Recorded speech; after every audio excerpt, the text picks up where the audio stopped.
Good afternoon, everyone, and thanks so much for joining our stream. I'm Will DuPree here in the KXAN Live studio. We appreciate you being here. Now, graduating from college is a huge milestone for any and every student, but reaching that achievement this year comes with some different circumstances. You're walking out into the working world possibly when businesses may be still struggling due to that ongoing pandemic. Now, this afternoon, we are talking to three college seniors about what the school year has been like for them and how the ongoing coronavirus pandemic is affecting their future plans. And fortunately, our three participants this afternoon are interns who have been working with us here at KXAN for the last semester, so we do appreciate all that work that they've done. So let's introduce them now.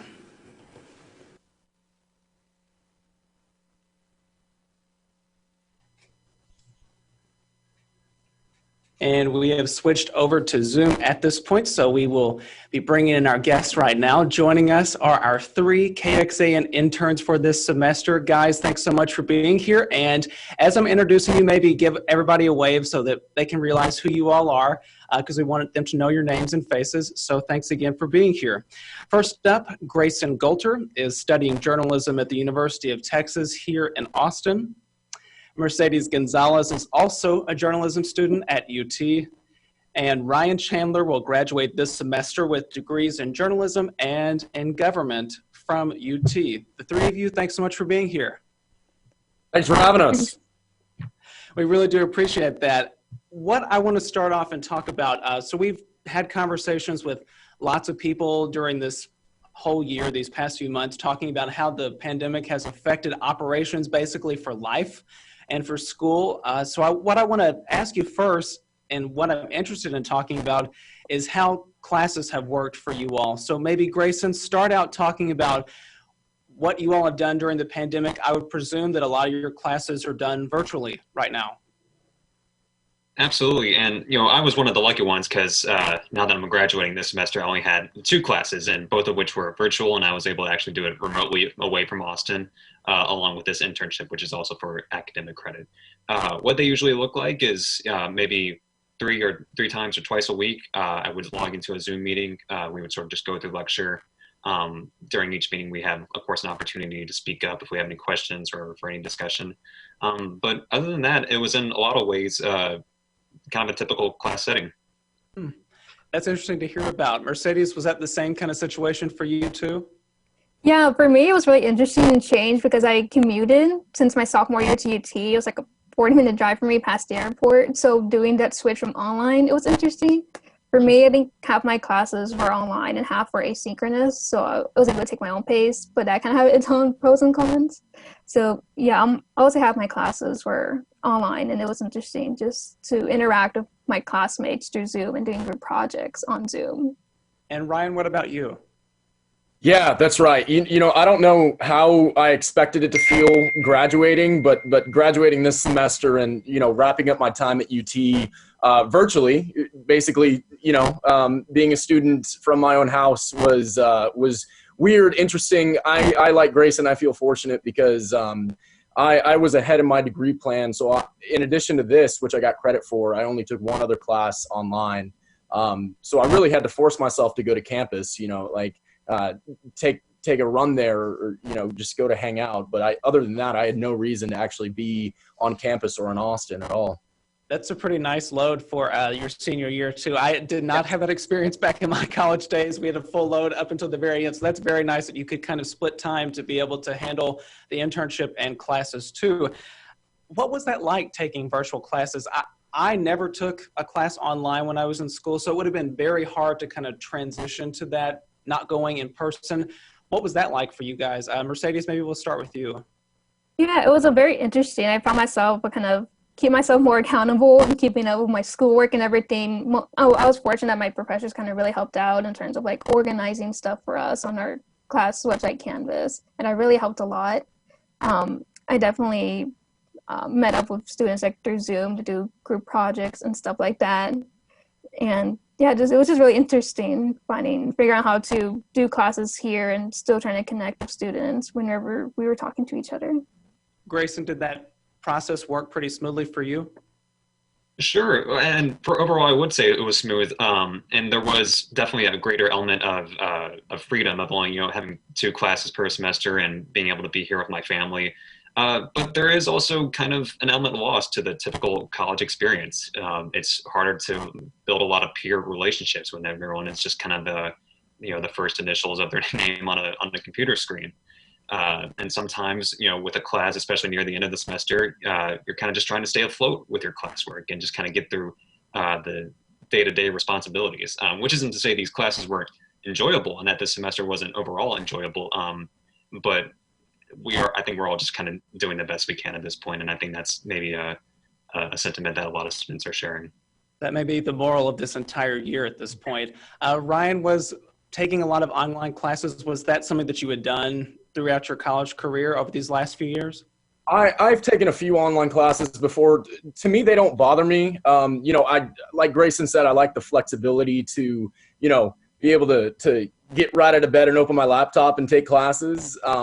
But I think UT did take a lot of steps to make it as easy as possible and be as accommodating as they can be to students who maybe are facing other challenges. For me, it wasn't a big deal, but what comes to mind is my brother, who's a freshman now. Acclimating to college is hard for anybody at any time, but to be a freshman and to not be able to meet people in clubs or classes, that's a huge barrier that I think UT has taken some steps to alleviate, but it's still hard.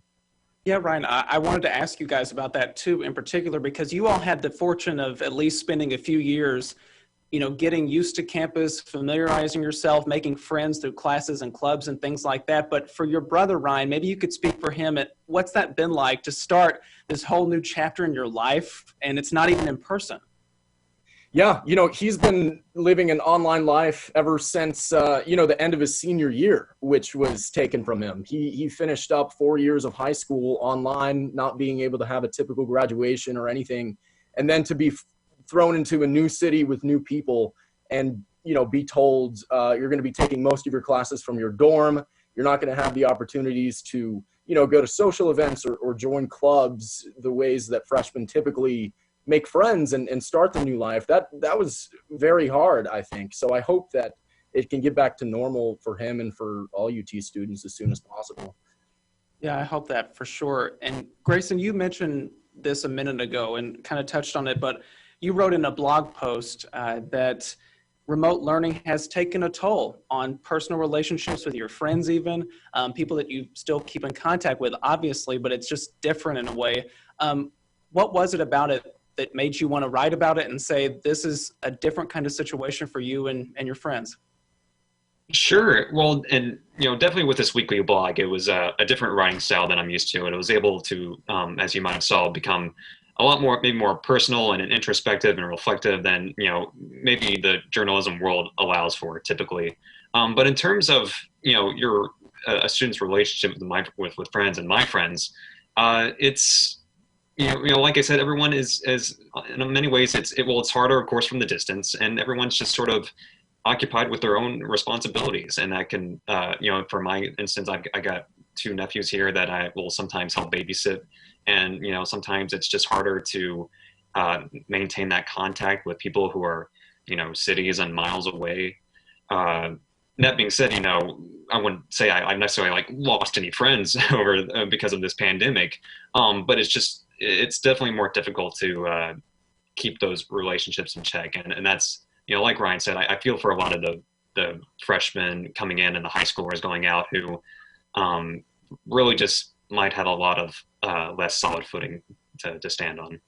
And of course, as your time comes to an end at UT, you're working to build professional experience through internships and other kinds of opportunities on your resume. And fortunately, you all have been able to work with us here at KXAN. But Mercedes, I was looking at your biography, and it said that you are the code news director at the student-run television station there. How has that worked? Because I would imagine that's something that really stands out on your resume as you're applying for a journalism job, saying, I have had this management position and I've oversaw this operation. But have you been able to go in person? How has that worked? Yeah, this year was really interesting because we're doing all of our production online over Zoom like this, and we even have this online system where we can get our anchors on there and like broadcast a show weekly, like we always done in the past few years. So that was a really interesting like learning curve in the beginning because of course there's like little bumps and hiccups, and it was just interesting to learn how to coordinate that and kind of work together to create this really great weekly broadcast. And we even did a 3-hour live show for the presidential election this year, and that was great and fun. And of course, behind the scenes, we're like, okay, how are we going to do this behind the scenes of online? So it was a really good experience, learning how to do this and kind of encouraging the I guess our reporters there and our news work on mentoring them and how we can do this, guys. We got this. It was a really good experience, and for sure, it will look good on my resume, I guess. For sure. Yeah, you saying that, I mean, it shows resiliency. I mean, the fact that you can change with the circumstances, and I would imagine that would be an attractive quality for any kind of employer out there, hint, hint. Tell me about what you guys are planning to do. I mean, is time coming to an end at UT? I heard some of you mentioning that you'll be graduating soon. What's that look like? I guess if I can just start off, definitely it's we're excited, I think, to get out there and really become full-time professionals in this field that we've been studying so long to learn, at least for me as a journalism major. But at the same time, it's hard to have a lot of expectations. A lot of different publications and stations are handling things differently. They may not have necessarily the resources or the capacity that they might have before. That being said, I've had some great internships. This internship with KXAN has probably been my favorite so far. So in terms of planning, it would be great to start off entry level locally, just being able to write. But on the other hand, it might be a matter of just who's willing to take me. Yeah, what about you, Ryan? Yeah, this is not a friendly job market to enter into as a recent graduate, for sure. But in my circumstance, it was a really easy transition for me to be able to still work and live in Austin next semester. And journalism will always be my first love, and I intend to come back to that after next semester. But starting in January, I'll be staying in Austin working the legislative session as a legislative aide. So I'm really excited to get back into the Capitol and hopefully create some stories that I can run into the state of Texas team reporting around the halls. We'll be around there in some way. I'm still not exactly sure how they're going to work us into being in the building. Maybe not at all. We're still waiting on that kind of guidance too. But hey, I am nobody knows. Yeah, it's all up in the air at this point. Mercedes, what about you? Is your time coming to an end? Will you be graduating soon? Next May I will. So I still have like another semester to go, but same thing as Graysen said earlier. It's just like looking around and hoping to see what's out there.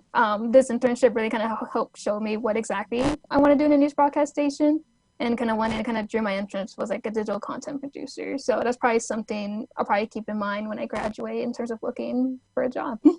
We can always use more of them, that's for sure. For you, Graysen and Ryan, I mean, what was the job search process like? Have there been any kind of, obstacles that you've run into, given not only the fact that, the job market is what it is, but on top of that is the pandemic? Sure, yeah. So, my sort of application process, which has really started, back in September or August, and I've just kind of been keeping an Excel spreadsheet of all the places I've applied to and everything like that. In some ways, it's not too different from how one might have applied from before, but it's a one-sided conversation in a lot of ways. A lot of the places you're trying to apply for, they look great. As a journalism major, you're of course fan with a lot of local stations and national stations, but it's hard to kind of get any human contact. It's hard to get a lot of turnaround or hearing back at all. So that can sometimes be discouraging, and sometimes it's just a matter of pay that will sometimes be difficult. A lot of salaries aren't available, and so you have to wonder, well, sure, I could apply to this spot, but is it even really feasible for me? But that's a conundrum that I don't think is all that different from before, but of course might be exacerbated this semester. Yeah. Ryan, what about you? Yeah, he said it. I think uncertainty is really the running theme, especially trying to look for a job right now. You know, when so many offices and companies are laying off workers because of the pandemic, it's really hard to enter that market and say, I would like a job. And, you know, especially working for the state. And trying to find a legislative job in the Capitol, their budgets come from the state budget, and you know you're paid with taxpayer money. And because of the pandemic, there's not a lot of extra state money to go around. So I've been trying to avoid part-time or unpaid internships. Working remotely for months now. I'm ready to get back in person full time. And, a lot of offices are asking, can you work remotely or part-time? I'm like, no, I want a desk in person, and there just aren't that many right now.